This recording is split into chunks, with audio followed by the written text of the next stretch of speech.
барои мухлисони футбол як савол аст.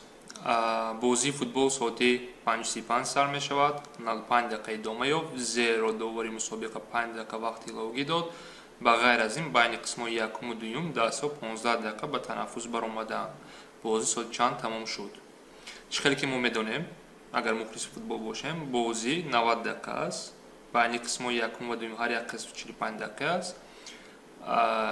15 дақиқа танаффус дода мешавад. дар инҷо гуфта ки 95 дақиқа идома ёфт ва мегӯяд ки 5 дақиқа вақти иловагӣ дод довар. яъне ҳам вақт барои дар умум барои бозӣ чанд дақиқа сарф шуд, медонем ки 95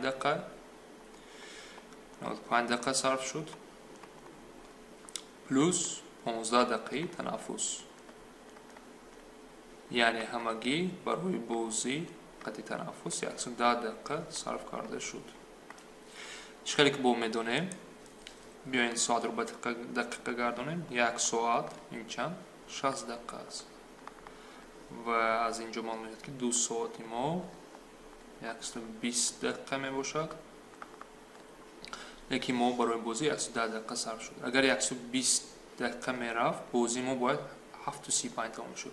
лекин дар инҷо ки 10 дақиқа намерасад, ҷавоби мо чанд мешавад? 7:25. яъне ё метавонем ба 5:35 110 дақиқаро ҷамъ карда ҷавобашро ёбем. ҷавоби мо 7:25 мешавад.